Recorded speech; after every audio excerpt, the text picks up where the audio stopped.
Hay quienes creen que una gala empresarial es solo para aplaudir discursos bonitos y tomarse fotos con copas en la mano. Pero en aquel salón lujoso, con techo de cristal y candelabro del tamaño de un auto, lo que iba a explotar no era el champán, era un secreto enterrado hacía años. Era una de esas noches que el dinero adora. Buffet francés, alfombra roja, saxofonista en vivo y flashes de fotógrafos compitiendo con el ego de los invitados. En el centro de todo, como rey en trono de mármol, estaba él, Gustavo Leme, magnate del sector inmobiliario, millonario antes de los 40, guapo, vanidoso, admirado y temido. Vestía un traje azul marino hecho a medida que parecía cosido con vanidad. En cada brindis, sonreía. En cada elogio, sonreía. Pero nadie allí sabía que esa noche terminaría con él de rodillas, roto, temblando. Los susurros empezaron cuando entró con su acompañante. No era modelo, ni actriz, ni ejecutiva famosa. Era la niñera. Sí, la niñera de sus hijos. Un vestido sencillo, pero bonito. Cabello recogido con elegancia y una mirada que mezclaba respeto con una pizca de dolor antiguo. ¿Y quién es ella?, murmuraban los socios. ¿Es la nueva amante de Gustavo?, decían otros. Pero él solo decía, ella salvó a mi familia. Merece estar aquí más que muchos condecorados. La noche transcurría con temas y brindis hasta que anunciaron el premio Visión del Año. Gustavo subió al escenario, llevó a la niñera con él y cometió lo que él mismo luego llamaría el error más honesto de su vida. Esta mujer cuidó de mis hijos como si fueran suyos. Hoy es parte de nuestra familia. Gracias, Clara. El salón aplaudió, pero ella no sonrió. Tomó el micrófono y dijo, Gustavo, ha llegado el momento de que sepas la verdad. Silencio, pesado, gélido. No acepté venir aquí solo para sonreír. Vine porque ya no se puede ocultar más. Y fue entonces cuando la gala se convirtió en tribunal. El salón, que minutos antes vibraba con brindis y carcajadas, ahora parecía congelado. Las copas temblaban en las manos, las sonrisas se apagaron. Gustavo miraba a Clara como quien ve un fantasma levantarse en medio de la misa. «Clara, ¿de qué estás hablando?», intentó sonreír como si fuera una broma. Pero lo que ella hizo fue sacar un papel doblado del bolsillo.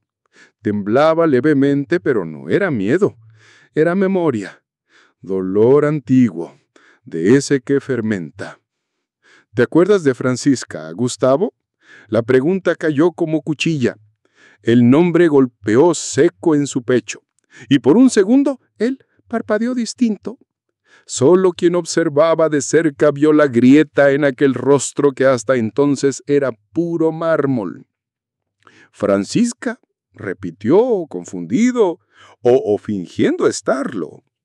Clara respiró hondo, afirmó el mentón y dijo, Francisca era mi hermana. Y listo, lo que era murmullo se volvió escándalo contenido. ¿Quién era Francisca? ¿Y por qué ese nombre apagó el brillo en los ojos de Gustavo? Él dio un paso atrás. Se ajustó el traje. Intentó mantener el tono. Clara, este no es el lugar ni el momento para eso. Hablemos después. Pero ella no lo permitió. Sí lo es porque tú me trajiste aquí para exhibirme como trofeo. Ahora aguanta lo que viene con eso. La cámara de prensa seguía encendida. Los celulares ya estaban en alto. La escena ya circulaba por los grupos de WhatsApp de gente que ni siquiera estaba ahí. Tú desapareciste a mi hermana hace 20 años y fingiste que nunca existió. El silencio gritó. Y al fondo alguien dejó caer una copa. El pasado acababa de llegar a la fiesta y venía sediento de justicia. Antes de ser niñera de los hijos del magnate, Clara ya conocía ese apellido, Lemme, el mismo que adorna edificios de lujo y portadas de revistas, el mismo que aparecía en un viejo gafete de su hermana, Francisca. Mi hermana trabajaba en la casa de tu familia, era empleada de tu madre. Gustavo movía la cabeza intentando negar lo inevitable. Eso fue hace décadas, Clara. Estás confundida. Pero ella estaba más lúcida que nunca. No estoy confundida. Tú solo eras un adolescente mimado, pero ya habías aprendido de tu padre a esconder la suciedad bajo la alfombra. Y a mi hermana la barrieron como si fuera basura. Clara sentía el peso de sus palabras, pero ya había cargado cosas peores. El luto sin cuerpo, el silencio sin respuesta. Un día, ella fue llamada a hablar con tu padre en el despacho. Después de eso, nunca volvió. Gustavo comenzaba a sudar frío. La buscamos. Policía, vecinos, nada. ¿Y tu familia? Dijo que se fugó con un novio, que era de origen humilde, inestable, problemática. Le echaron lodo para encubrir lo que hicieron. Los ojos de Clara se llenaban de lágrimas, pero yo nunca me tragué esa historia. Y cuando me contrataron como niñera y vi a tu madre, supe que estaba en el lugar correcto. Ella no fue a cuidar niños, fue a cuidar justicia. Y ahora, con todo el mundo mirando, empezaba a desenterrar lo que enterraron vivo. Lo que Clara reveló esa noche fue solo la punta del iceberg, porque el resto lo guardaba en una caja. Durante los años que trabajé allí, fui recopilando cosas, copias, recortes, cartas. Sabía que un día llegaría el momento. Y llegó. En el desván de la vieja casa de los Lemmer, donde nadie entraba desde que la matriarca enfermó, Clara encontró lo que llamaba las piezas del rompecabezas. Fotos de mi hermana con moretones, cartas que ella escribió y hasta un diario escondido dentro de una Biblia, como si Dios pudiera protegerla de lo que venía ahí. Gustavo intentó interrumpir, pero el público ya estaba de su lado. Cada palabra de Clara era como un grito que muchos nunca se atrevieron a soltar. En el diario hablaba de amenazas, humillaciones y de algo más. Su voz vaciló. Por primera vez parecía que iba a detenerse, pero no. Estaba embarazada y ahí el mundo se derrumbó en el salón. Nadie sabía qué decir. Gustavo se desabrochó el cuello de la camisa como si se ahogara. Mi padre no quería escándalos, Clara. Gritó al fin. Yo era solo un chico, no sabía. Pero ella fue firme. Y ahora eres un hombre y vas a escuchar todo. Porque ese hijo podía ser más Lemme que muchos Lemme presentes. La gala se había convertido en un tribunal sin juez, pero con audiencia. Y lo que Clara sacó del bolso ahora no era un micrófono, era prueba. Hice la prueba, antes de venir, con el material del diario de Francisca y con el tuyo, Gustavo. Él abrió los ojos como platos. Como lo... cepillo de cabello, de tus hijos. Lo dejaste en la suite de huéspedes. Tomé un cabello y lo hice con autorización legal, todo dentro de la ley. Los abogados de Gustavo, que hasta entonces cuchicheaban, enmudecieron. Sabían que ese terreno era minado. Y dio positivo. 99,9%. El hijo que ella perdió era de tu padre. El mundo de Gustavo colapsó. Porque ahora no se trataba solo de la hermana de la niñera. Era del abuelo de sus hijos. Era del legado manchado. De una herencia construida con silencio. Tu familia ocultó un escándalo y destruyó una vida para mantener un apellido limpio.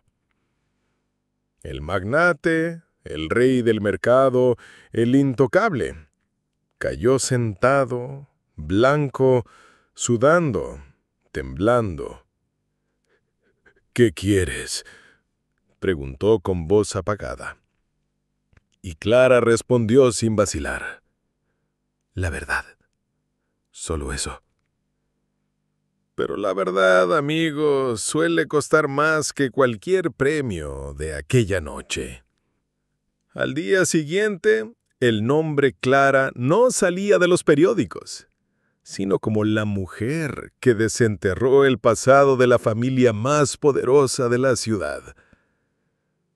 Gustavo se encerró en el ático rodeado de abogados, asesores, psicólogos, pero nada de eso bastaba para detener la tormenta dentro de él. Porque esa madrugada vio algo que no sentía desde niño. Miedo. Clara, ¿quién era realmente esa Francisca? Eso fue lo que se preguntó mirando un portarretrato antiguo escondido en la biblioteca de la mansión. Allí, entre las páginas de un libro sobre ética empresarial, encontró una foto de juventud de su padre. Y al fondo, ella, Francisca. «Estuvo allí todo este tiempo», murmuró con las manos temblorosas. Pero había un detalle. El rostro de la joven había sido rasgado parcialmente. Eso no fue un accidente. Fue intencional. Fue un intento de borrarla. Y entonces Gustavo bajó al sótano de la casa de su madre, donde todo parecía cubierto de moho, menos los recuerdos. Y encontró una vieja caja de documentos donde entre cuentas y recibos había una carta no enviada con la letra temblorosa de la matriarca. «Francisca, perdóname. No pude protegerte de él». La sangre de Gustavo se engeló. Esa letra era a su madre, y ese de él era su padre. Gustavo empezó a entender que la historia era aún peor de lo que pensaba. No era solo un caso oculto. Era una violencia archivada, un trauma silenciado. Y ahora todo eso tenía nombre, rostro y eco. Impulsado por la confusión, Gustavo buscó lo único que podía ofrecer algún consuelo: una tumba. Pero cuando llegó al cementerio donde supuestamente Francisca había sido enterrada, según dicho por un antiguo empleado de la familia, la lápida tenía otro nombre. «Pero esta no es ella», susurró, perplejo. El sepulturero, un hombre de voz baja y sombrero gasado, lo miró con desconfianza. «Mucha gente fue enterrada aquí sin el nombre correcto, doctor. Hubo una joven, hace años, que trajeron gente importante. Dijeron que era indigente, pero tenía las manos cuidadas. No parecía de la calle». Gustavo tragó saliva. «¿Hay algún registro?» «Lo había, en un libro viejo, pero desapareció durante una reforma, o lo hicieron desaparecer». Y así, el entierro de Francisca se convirtió en una farsa con dirección falsa. De regreso al coche, Gustavo vio pasar la ciudad por la ventana como si fuera otra, y pensó: ¿cuántas historias como esta están enterradas por ahí, con nombre equivocado, con causa falsa, con silencio comprado? Pero lo que más dolía era que había convivido años con Clara y nunca supo que era hermana de Francisca. Nunca lo notó, nunca preguntó. La verdad es que cuando uno no quiere ver, todo se vuelve paisaje. 2 semanas después de la gala, la junta directiva de la empresa exigió una declaración pública. Los inversionistas querían distancia de escándalos.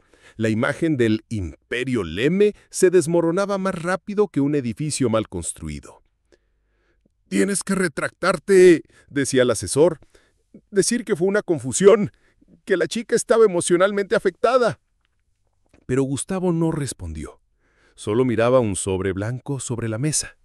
Era una carta de Clara, escrita a mano, corta, directa. «Me llevaste a la fiesta. Ahora escúchame como hombre, no como jefe, no como patrón, como hijo de quien destruyó a mi familia. Estaré en el kiosco de la Plaza Italia. Día 12, a las 15 horas. Si quieres saber todo, ven. Solo». Gustavo miró el reloj. Faltaban 10 minutos para las 3, y contra todo consejo, contra toda lógica de abogados e inversores, fue. Al llegar, el kiosco estaba vacío, pero había un banco con flores y una caja de cartón. Dentro, fotos antiguas, cartas, un collar con el nombre Chico y un celular. Cuando lo encendió, lo primero que escuchó fue la voz de Clara, en un video grabado. Si estás viendo esto, es porque tuviste el valor de venir. Ahora aguanta. Y lo que vino después fue revelación tras revelación. El video duraba más de 30 minutos. Era Clara, sentada en un sillón simple, con un álbum en el regazo y los ojos rojos. Grabé esto porque no confío en que me escucharás hasta el final en persona, pero lo harás ahora, porque me lo debes, y porque tu familia le debe al mundo la verdad. Abrió el álbum. Aquí está mi hermana, antes del terror, antes de tu padre. Las imágenes mostraban a una joven sonriente, con uniforme blanco y un brillo en los ojos que más tarde sería apagado. Y Clara seguía.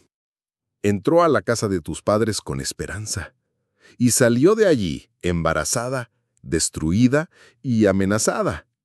Las páginas siguientes eran cartas de la propia Francisca, con frases como: dijo que si lo cuento, nadie me va a creer. La señora llora, pero tiene miedo de perder el apellido. Me van a mandar lejos, pero mi hijo va a nacer. Gustavo respiraba profundo. Cada frase era un puñetazo. Pero entonces llegó a la parte final. Gustavo, ella tuvo al niño, pero no murió. Se atragantó. Así es. Lo entregaron a un orfanato, sin nombre, sin registro, solo con un collar con la letra C. El mismo que estaba en la caja. El mismo que Clara había guardado por años. Y ahora, él quiere conocerte. El video se cortó. Y la pantalla quedó negra, pero la mente de Gustavo entró en shock. Al día siguiente, como en una película escrita por el destino, Gustavo fue hasta el orfanato que Clara mencionó. Pequeño, humilde, pero con paredes limpias y jardín florido. Un lugar de abandono, pero también de esperanza. ¿Estamos hablando de Cayo?, preguntó la coordinadora, sorprendida. ¿De Cayo?, repitió Gustavo, con la voz pebrada. Sí, creció aquí. Lo intentaron adoptar varias veces, pero nunca se quedó mucho tiempo. Decía que tenía que encontrar a la tía Clara. Hablaba de ella como una madre. Gustavo aguantó el llanto. ¿Dónde está? Trabaja aquí cerca, en un puesto de libros usados, en la plaza central. Sin pensarlo, corrió para allá. Y ahí estaba, un joven de unos 20 años, ojos profundos, manos curtidas, organizando pilas de libros con delicadeza. Cuando Gustavo se acercó, el chico levantó la vista. Eran los mismos ojos de Francisca, mismo iris, mismo corte en la mirada. ¿Puedo ayudarte?, dijo el joven, educado. Gustavo intentó hablar, pero se quedó sin palabras. Solo pudo decir: ¿Tú eres Cayo? El chico asintió, desconfiado. ¿Sí? ¿Por qué? Gustavo sacó el collar del bolsillo, el mismo de la caja, y lo extendió con la mano temblorosa. Cayo lo miró, lo tocó, lo reconoció. Clara dijo que si alguien me daba esto, era porque tenía algo grande que contarme. Y lo tenía. Pero ¿cómo se le cuenta a alguien que su sangre viene de una familia que intentó borrar su propia existencia? Cayo no reaccionó de inmediato. Miró el collar, luego miró a Gustavo, y después simplemente se sentó en el banco, como si las piernas ya no le respondieran. Entonces, ¿es verdad?, preguntó en voz baja. ¿Todo lo que la tía Clara me dijo? Gustavo tragó saliva. No había guión para ese momento. Es verdad, Cayo. Lo confirmé todo. Tu madre fue silenciada y tú abandonado. El joven apretó los puños. Por dentro una furia crecía. Pero no era la furia que grita. Era esa que tiembla por dentro, que arde sin hacer ruido. ¿Y ahora vienes a qué? ¿A pedirme perdón? ¿A intentar limpiar la conciencia?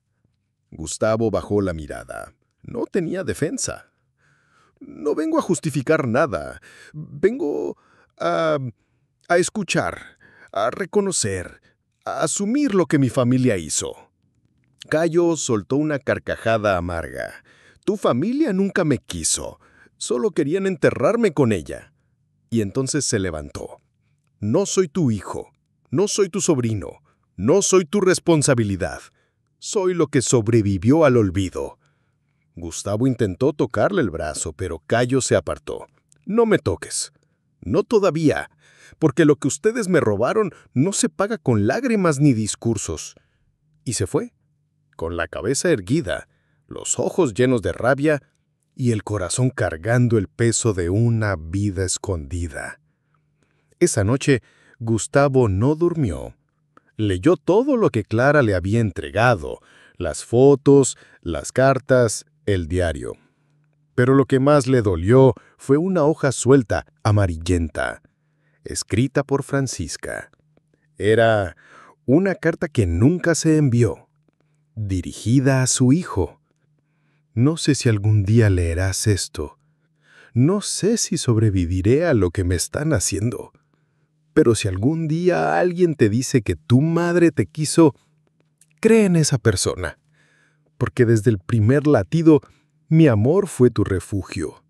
No me dejaron tenerte, pero nadie podrá decir que no te soñé.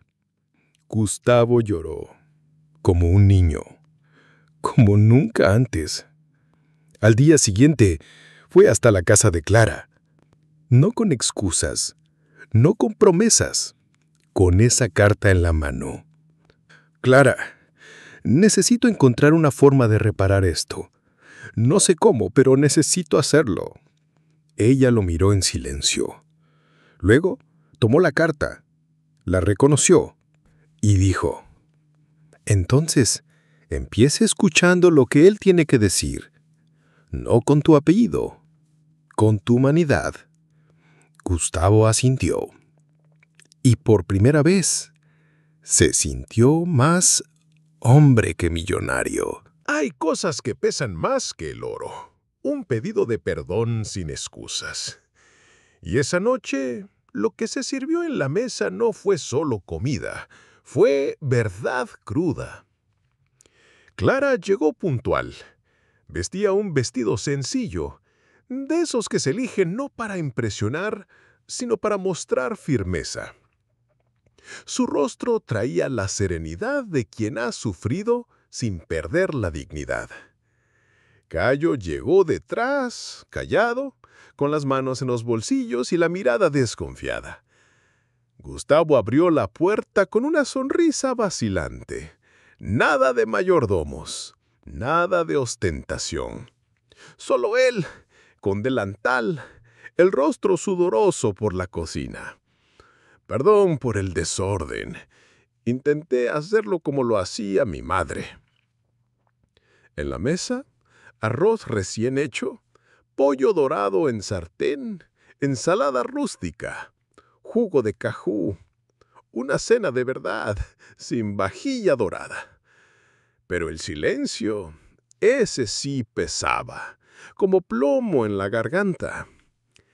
Gracias por venir, empezó Gustavo con voz baja. Clara sintió. Cayo también, pero con el cuerpo levemente echado hacia atrás, como quien aún no sabe si está ahí por voluntad o por justicia. Sé que ningún plato aquí arregla el pasado, pero quiero que nos miremos como personas, sin escudos, sin murallas, solo ojos en los ojos. Clara se sentó. Cayo la imitó, pero sin mirar mucho a Gustavo. Crecí creyendo que la familia era un lazo de sangre, Hoy veo que la sangre también puede ser cadena y que a veces quien te salva no tiene tu apellido, pero sí tu corazón. Cayo por fin habló. ¿Y por qué ahora? Gustavo respiró hondo. Porque ahora escucho y antes solo hablaba.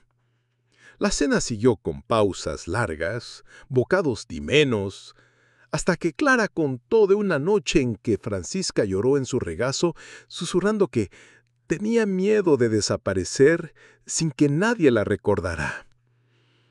Eso hizo que Cayo soltara el tenedor. «Nunca me olvidó, ¿verdad?» «Nunca», dijo Clara con firmeza. «Te visitaba incluso cuando te cambiaban de hogar, incluso cuando decían que no te adaptabas. Ella decía, un día él sabrá quién es». Gustavo intentó contener las lágrimas, pero al ver la mirada del chico, reconociendo en sí mismo el eco de una mujer borrada de la historia, cedió, lloró. «No puedo cambiar lo que se hizo, pero puedo asegurar que nunca vuelva a repetirse». Clara extendió la mano sobre la mesa, y Cayo, con duda, hizo lo mismo. Y allí, en ese gesto, no se firmó un acuerdo.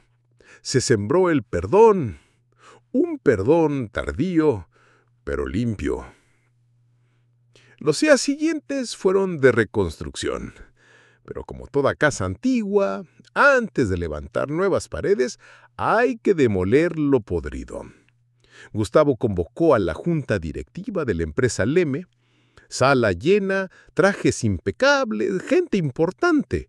Pero lo que trajo a esa reunión no fue un informe ni una meta de crecimiento, fue la verdad. Hoy vengo aquí no como CEO, sino como heredero de un legado sucio, y me niego a seguir callado.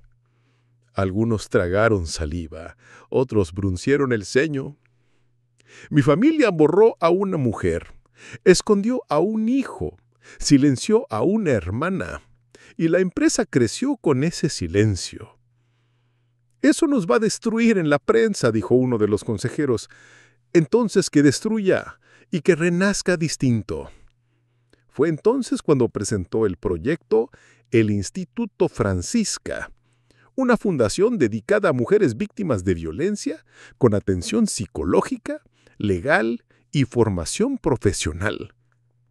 Y más, parte de las ganancias de la empresa se destinará permanentemente a esto. Y el edificio central del Leme ahora lleva su nombre. Silencio en la sala, pero un silencio con el peso de la historia, no de la vergüenza. La noticia corrió como fuego en campo seco. Titulares, entrevistas, gente aplaudiendo y también odiando. Pero Gustavo no retrocedió. Invitó a Clara a dirigir el consejo social del proyecto y ella aceptó. Con una condición. Quiero que la primera sede del instituto esté en el barrio donde ella nació, donde nadie sabía que existía, y ahora nunca más la van a olvidar. Y así se hizo. Gustavo empezó a asistir a las reuniones, a escuchar historias que su dinero jamás imaginó, a leer cartas de víctimas, a estrechar manos con cicatrices. Y allí aprendió lo que su padre nunca entendió, que un apellido sin respeto es solo ruido. Hoy la Plaza Italia amaneció distinta. No era día de feria, ni de protesta, ni de fiesta. Era día de memoria. En el centro, el viejo kiosco restaurado con flores amarillas y bancos de madera nuevos recibió una placa de bronce, reluciente al sol. Aquí, alguien fue escuchado por primera vez. Gustavo habló, pero sin pomposidad, con el micrófono bajo, los ojos húmedos y una verdad en el pecho. Mi historia fue escrita con silencios, pero hoy quiero que continúe con escucha. Francisca no está aquí, pero su voz resuena en cada paso de Clara, y en cada sueño de Cayo. El joven, ahora con más madurez en el rostro y brillo en los ojos, también habló de improviso. Soy hijo de una mujer que intentaron borrar, pero olvidaron decirles que cuando la raíz es fuerte, el árbol crece incluso en la sombra. ¡Aplausos! ¡De pie! Clara, emocionada, colocó en el suelo una foto de su hermana. Al dorso, escrito a mano: la verdad no muere, solo espera. Y este viejito que les habla desde su sillón en la terraza termina este cuento con una pregunta. ¿Cuántas personas conoces que fueron silenciadas, pero siguen gritando por dentro? Hay gente que nace invisible, pero no nació para vivir apagada. Y si esta historia te hizo sentir algo aquí dentro, comenta abajo, deja tu me gusta y suscríbete para no perder el próximo cuento del viejito sabio. Porque aquí, hasta el silencio habla.